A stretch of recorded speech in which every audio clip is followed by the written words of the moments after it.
I'll just start from the top. I'm Mark, divorced, no kids. I live by myself in a small place outside of Morgantown, West Virginia.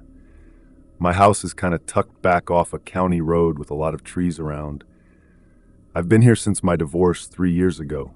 It's quiet, which I thought was good for me at first, but sometimes it feels too quiet, you know? Like you hear every little noise in the house at night, pipes, the fridge kicking on, raccoons outside. I've gotten used to most of it.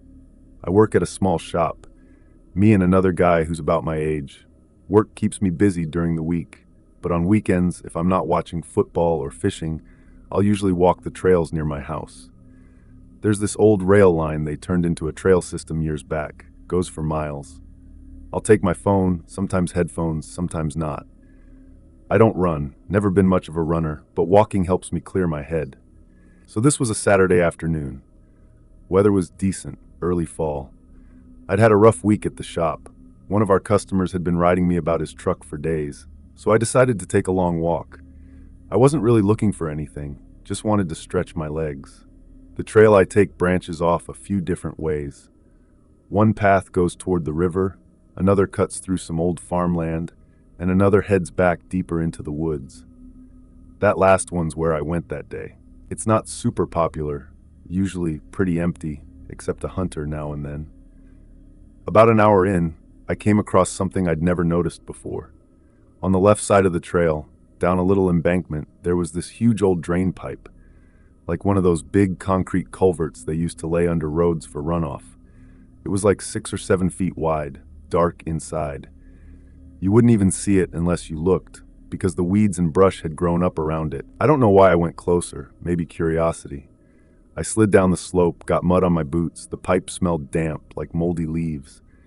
My eyes adjusted after a second, and I realized there was stuff inside. Camping gear, a rolled-up sleeping bag, some old plastic totes, and then something that made me stop. Clothes. Women's clothes. A blouse, a pair of jeans, a jacket, all crumpled in a pile. They looked wet, maybe stained. One of the shirts had this dark reddish smear across it. Could have been mud, could have been something else. But up close, it looked a lot like dried blood. I was just trying to figure out if I was seeing what I thought I was seeing. My thought was maybe some homeless person had been using it as a shelter. But the blood, or whatever it was, threw me off. I pulled out my phone and snapped a few pictures. I didn't go touching anything, didn't want to get my hands on it. The air inside the pipe was cold, smelled like rust and wet dirt. I remember hearing a crow cawing somewhere behind me, and it actually made me jump a little. I backed out and climbed up the slope, brushed my hands off on my jeans. Honestly, I didn't know what to do. Call the cops right away? Or was I overreacting to some dirty clothes? I ended up just walking back to the trail and continuing home. But the image stuck with me the whole night. Those clothes, especially that blouse with the stain on it. I didn't go back the next day, or the day after. But on the third day, Tuesday evening, I got off work early and decided to check again. Maybe it sounds stupid, but curiosity got the better of me. I walked the same trail, found the embankment, slid down again. Only this time, the pipe was spotless, like unnervingly clean.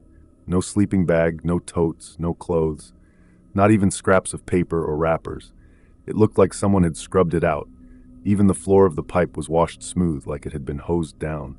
That freaked me out more than the clothes had. I didn't stick around. I climbed back up, brushed mud off, and started walking toward home. Sun was getting low. The woods were going dark. About halfway back, I kept getting this sense that someone was on the trail behind me. You know how you just feel it? I didn't hear anything clear, just the crunch of my own boots. I stopped once, turned around, nothing there. I told myself it was a deer, but my pace picked up without me realizing it. By the time I got back to my house, I felt uneasy. I put it out of my mind, made some dinner, and tried to relax. But that night, around midnight, I was lying in bed, and I heard footsteps moving outside the house. I got up, crept to the upstairs window, and looked out. A man walking around my yard. He wasn't sneaking, just moving steady, like he knew I was watching. He had something on his face, like a mask. Not anything I recognized, just this plain, pale mask covering everything. He walked right up to the side of the house, leaned forward, and looked into my living room window.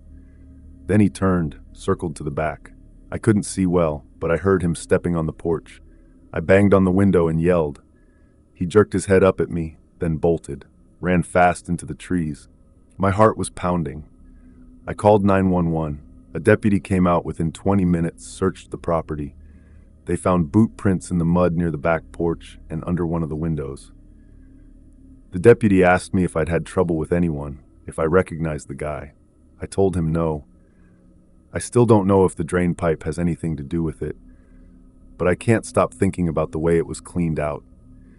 Like someone had been using it, left something they didn't want anyone to find, and then realized I'd been there. The mask, the footsteps outside my house, it feels connected.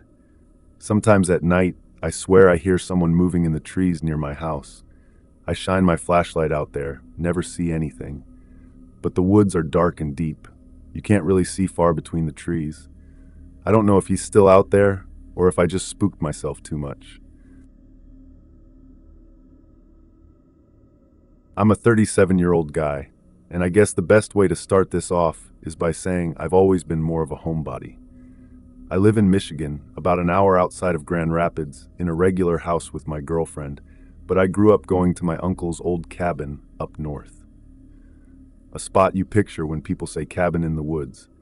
It's surrounded by pine trees and not much else. No Wi-Fi, spotty cell service, and if you need groceries, it's like a 20-minute drive into town. I hadn't been up there much since my uncle passed, but the cabin became mine when he left it in his will. Usually, I go there in the fall. I like to fish, cut wood, and just take a break from people for a while. I guess I should also say I'm not some city guy terrified of the outdoors.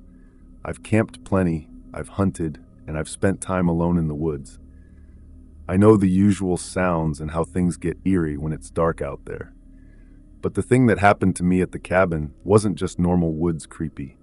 It stuck with me enough that I haven't gone back since. It was right before Halloween. Leaves were mostly down, and you could smell that damp, earthy, kind of moldy scent when you walked outside. I had a couple days off work, and my girlfriend had plans with her sister, so I figured I'd go up alone for a long weekend. I packed light, just some clothes, a few groceries, and my fishing gear.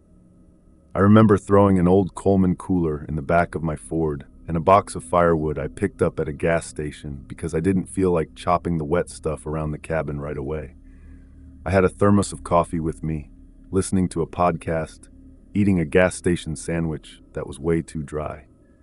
It was just a normal Friday afternoon. I got to the cabin, the sun was low, so I unloaded everything quick, stacked the cooler inside, and got the stove going before the temperature dropped. That first night was completely fine. I cooked a frozen pizza in the little gas oven, had a couple beers, and went to bed. Saturday was the same, peaceful. I woke up around 7, made eggs and bacon on the cast iron, and went fishing at this little lake about a mile walk down a dirt trail. Didn't catch much, just a couple of bluegill I threw back. I spent most of the afternoon reading an old paperback I'd left at the cabin years ago and drinking beer. At night, I grilled a couple of bratwursts outside, sat by the fire pit until the wood burned down, and turned in around midnight. I need to explain the layout of the cabin for this to make sense. There's a front door that opens to the gravel drive, and directly opposite is a back door that leads down a short set of steps into the woods. That back door doesn't get used much.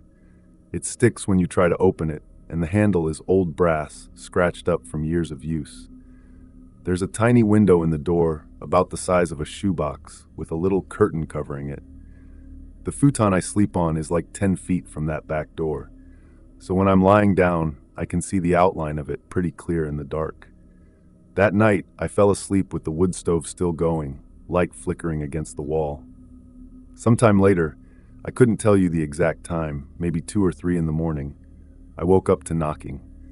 I sat there thinking it was a branch hitting the siding or something, but it was too deliberate. Solid raps on the wood. I grabbed the flashlight I keep next to me and went to the front door first, figuring some lost hunter or drunk fisherman needed help. Opened it. Nothing. Just pitch-black trees. My truck was still there. I stood outside for a bit, shining the light around, but it was dead quiet. I went back inside, locked the door, and sat on the futon for a while. Eventually, I laid back down, left the flashlight on the floor next to me, and closed my eyes. A little while later, I don't know how much time passed, I heard the back door. The sound was faint but unmistakable. It's a heavy door, and when you push it open, it makes this dragging noise because of the warped frame. I sat up immediately and shined my flashlight at it. The door was wide open, curtains swaying slightly like someone had just moved it. I jumped up, grabbed the hatchet I keep by the stove, and ran over. Shined the light out the door. Again, just darkness and trees. The air coming in was damp and cold, and I could smell wet pine needles. I pulled the door shut, locked it, and dragged one of the dining chairs in front of it. At that point, I was too wired to sleep. I kept the light on and sat by the stove, listening. Around 20 minutes later, I got this feeling like I wasn't alone outside. It's hard to describe, but the silence felt heavy. I finally worked up the nerve to step out onto the front porch and shine the light into the tree line. About 30 yards back, between two big pines, a man standing there. The beam of the flashlight caught the reflection of his eyes. Just standing, shoulders slouched a little, staring right at me. I couldn't make out his face well, but he looked scruffy, maybe wearing a hoodie or jacket. I stood there frozen for 5 seconds before I yelled out something like, "Can I help you?" He didn't answer, didn't move. My heart was hammering, and I decided right then I wasn't going to wait around to see what his deal was. I backed into the cabin, locked the door, grabbed my cooler, my duffel, and tossed them into the truck as quick as I could. Every couple seconds I'd shine the flashlight at the trees, and he was still there. Same spot, just watching. I got in the truck, turned the key, and the engine sounded way too loud in the quiet. My headlights lit up the trees, but by the time I swung them toward where he had been standing, he was gone. Just trees. I didn't waste time looking. I drove the gravel drive faster than I should have, got to the main road, and didn't slow down until I hit the highway. When I told a couple locals about it the next day in town, they weren't even surprised. Said, "Those woods have always drawn the wrong sort." He said there had been reports of squatters, drifters, and just plain weirdos living out there for years. People hear knocks, footsteps, see figures. Some even say they've had folks try to break into their cabins at night. Nobody ever really gets caught, though. I haven't been back to the cabin. My girlfriend wants me to sell it, and honestly, I probably will. It's not worth wondering if someone's creeping around out there every time I go up.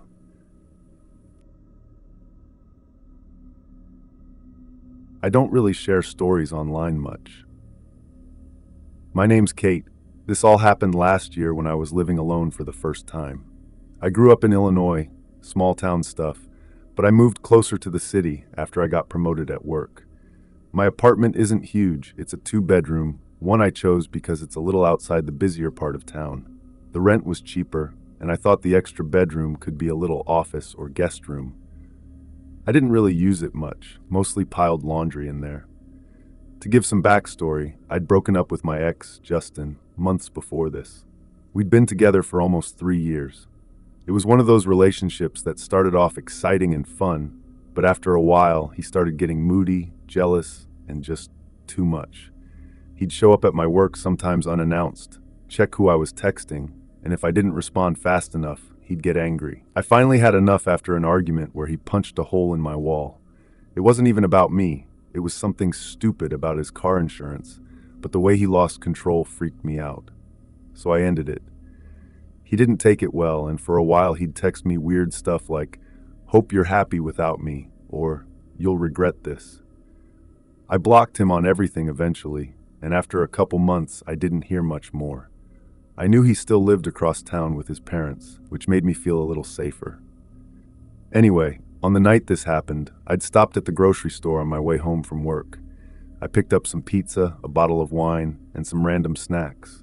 I didn't have plans, and I was looking forward to just being lazy, maybe watching Netflix. It was getting chilly, so I wore my old gray hoodie and sweatpants when I got home. My apartment complex was pretty quiet, a mix of younger people and some older folks. My neighbor across the hall, Mrs. King, always said hi when she was bringing in her mail, and she had this tiny white dog that barked at everything. I remember unlocking my door, juggling the grocery bags, and hearing the hum of someone's TV through the wall. It smelled like somebody was making chili. My place was dim when I walked in because I'd left the blinds half closed, and the evening light was fading.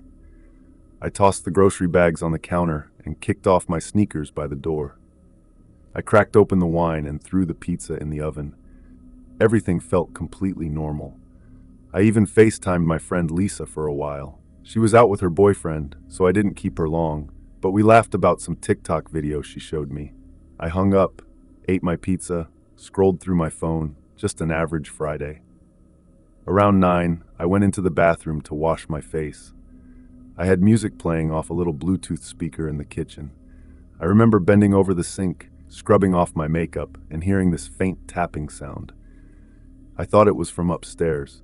The guy above me was always doing something at weird hours, but when I turned the faucet off, the tapping was clearer. It sounded like it was coming from my living room window. I walked out, wiping my face with a towel. Through the blinds, I could make out a shape, someone standing right up against the glass. I didn't even breathe for a second. The blinds weren't shut all the way, and I could see part of a face pressed close, like they were peeking in. I remember my first thought was that it was just some drunk neighbor or something. But then the person shifted, and I caught the profile. It was Justin. I recognized his jawline, the baseball cap he always wore backwards. He was just standing there, staring in. I kind of whispered, "Oh my God," and backed toward the kitchen. My phone was on the counter. Before I even grabbed it, he rattled the window, hard. The sound of the glass vibrating made my chest clench. I yelled through the blinds, "You need to leave." My voice cracked, but I wanted him to know I wasn't just going to freeze up. He didn't leave. He started pounding on the window with his fist. I could see his other hand now. He had a knife. My hands were shaking when I dialed 911. I remember pacing in circles while it rang, and the operator picked up, calm voice asking what was happening. I told her, "My ex-boyfriend is trying to break into my apartment. He has a knife." I gave her my address so fast, I probably slurred it. Justin heard me because he shouted through the glass, muffled but clear enough, "Call the cops, see what happens." He was breathing heavy, almost spitting when he yelled. I screamed back, "I already did." I don't know if that was smart, but I wanted him to know I wasn't bluffing. Right after that, he smashed the window. The sound was so sharp it made my ears ring. Shards of glass fell inside, scattering across my carpet. I bolted toward the hallway, clutching my phone, the operator telling me to stay somewhere safe. Police were on the way. I could hear Justin's voice still outside, cursing, and then footsteps running off across the lot. I stayed huddled in the hallway, phone pressed to my ear, until I finally heard sirens. When the cops came, officers banged on my door and announced themselves. I opened up, still shaking. They had flashlights, and one of them radioed something while the other walked over to the broken window. The cold night air was rushing in, carrying the smell of damp leaves. They asked me to describe him, and I didn't even have to say much. They knew exactly who it was. Officer said, "We'll check his parents' place." I sat on my couch with a blanket wrapped around me, answering their questions. Mrs. King peeked her head out at one point, holding her little dog, eyes wide. I felt embarrassed but also relieved someone else saw the commotion. About an hour later, told me they'd found Justin at his parents' house. He'd apparently tried to act normal, sitting in the garage, but they arrested him. They asked if I wanted to press charges, and I said yes. They took pictures of the broken window, the knife marks on the frame. I remember the officer's gloves making squeaking sounds when he picked up some of the bigger glass pieces. Even after knowing he was arrested, it didn't feel like it was over. The image of his face at the glass kept flashing in my head. The way he smiled, that still makes me feel sick when I think about it. After that night, I had maintenance replace the whole window. Justin ended up getting charged for attempted burglary and some kind of weapons charge, but his family had money for a good lawyer. Last I heard, he got probation and some mandatory counseling. I haven't seen him since, but sometimes when I walk to my car early in the morning, I get this feeling like somebody's parked nearby watching. I never really know if it's just me being jumpy or if it's him. How fast it all happened. One second I was washing my face, and the next, my ex was outside my window with a knife. No time to think. Just instant danger. And the fact that he smashed the glass and then ran, like maybe he wanted to prove he could get in if he really wanted to, it makes me feel like I'll never totally relax in that apartment again. I moved out a few months later, closer to downtown where there are more people around. My new place has thicker windows and a front desk in the lobby, which makes me feel safer.